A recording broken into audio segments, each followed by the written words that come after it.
Shalom, selamat pagi anak-anakku semuanya. Saya Ibu Siska yang akan mengajar pelajaran pendidikan agama Kristen di tahun ajaran 2021-2022 di SD Kristen Manis Renggo untuk kelas 1 sampai dengan kelas 6. Nah, untuk kelas 1 pada hari ini anak-anak bisa mengambil dulu LKS-nya ini. Ya. Diambil ya, kelihatan ya. Ya. Anak-anak bisa membuka di dalam buku LKS-nya di halaman yang ketiga. Pelajaran yang pertama hari ini tentang Aku Ciptaan Tuhan. Ya, hari ini kelas 1 pelajaran pertama adalah tentang Aku Ciptaan Tuhan. Semuanya coba sama-sama katakan, Aku Ciptaan Tuhan. Ya, jadi ciptaan Tuhan itu ada manusia, ada hewan, ada tumbuhan, ada batu dan segalanya. Gitu ya. Jadi ada banyak sekali ciptaan Tuhan. Nanti kita akan belajar di pelajaran selanjutnya. Tetapi hari ini kita akan belajar tentang aku, manusia, sebagai ciptaan Tuhan.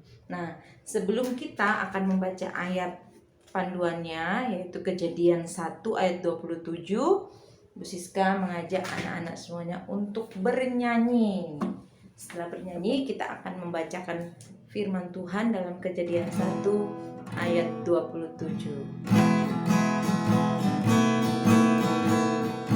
Tuhan ciptakan pohon-pohon, Tuhan ciptakan gunung-gunung, Tuhan ciptakan lautan luas, Tuhan juga ciptakan saya, lalu saya memuji Dia. Oh haleluya, oh haleluya, haleluya, oh haleluya, oh haleluya, haleluya. Oke, anak-anak bisa mengulang kembali pujian ini di rumah bersama dengan bapak dan ibunya ya. Nah, anak-anakku yang dikasih Tuhan, Tuhan menciptakan ada makhluk hidup dan ada benda mati.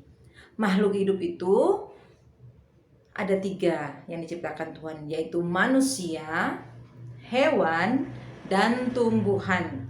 Jadi yang termasuk makhluk hidup itu hanya ada 3, manusia, hewan, dan tumbuhan. Nah, di antara ketiganya, manusia, hewan, dan tumbuhan, manusia itu memiliki kedudukan yang paling tinggi. Dibandingkan semua ciptaan Tuhan yang lain, manusia disebut sebagai mahkota ciptaan. Mahkota ciptaan. Kenapa? Karena manusia adalah ciptaan Tuhan yang paling mulia. Kenapa paling mulia? Karena manusia diciptakan segambar dan serupa dengan Tuhan, ya. Manusia diciptakan segambar dan serupa dengan Tuhan. Yuk, kita sekarang membaca firman Tuhan dalam kitab Kejadian pasal 1 ayat 27. Kejadian pasal 1 ayat 27, demikian firman Tuhan.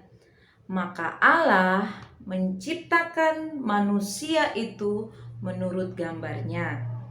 Menurut gambar Allah diciptakannya dia, laki-laki dan perempuan diciptakannya mereka. Jadi Tuhan menciptakan manusia seturut dengan gambar dan rupa Tuhan. Nah, karena manusia diciptakan segambar dengan Allah, maka manusia mempunyai hubungan yang istimewa dengan Tuhan. Ya, manusia memiliki hubungan yang istimewa dengan Tuhan karena manusia diciptakan segambar dan serupa dengan Allah. Apa itu segambar dan serupa dengan Allah? Maksudnya, ketika manusia diciptakan segambar dan serupa dengan Allah, artinya manusia memiliki sifat-sifat yang dimiliki oleh Tuhan. Ya, segambar dan serupa dengan Allah berarti manusia memiliki sifat-sifat yang dimiliki oleh Tuhan. Contoh, Allah atau Tuhan itu kasih. Kalau Allah itu kasih, berarti manusia yang diciptakan segambar dan serupa dengan Allah juga harus memiliki kasih. Kalau Tuhan itu suci, kudus, seharusnya manusia ciptaan Tuhan yang segambar dan serupa dengan Allah juga harus jadi orang yang kudus, yang suci, yang tidak suka berbuat dosa. Amin. Nah, itu maksudnya segambar dan serupa dengan Allah. Nah, kita memiliki sifat-sifat Allah dengan tujuan apa? Supaya kita dapat melaksanakan apa yang menjadi perintah Tuhan.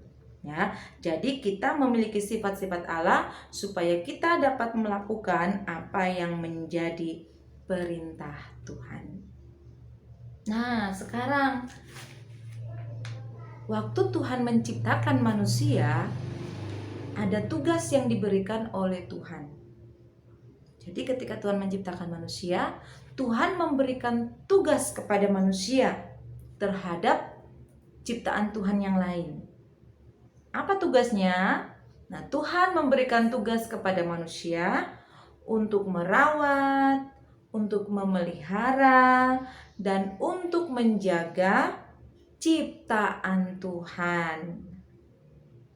Nah, nanti kita akan belajar di materi-materi selanjutnya bahwa Tuhan menciptakan manusia, menciptakan dunia dan segala isinya itu ada selama 6 hari. Tetapi hari ini kita khusus belajar tentang penciptaan manusia.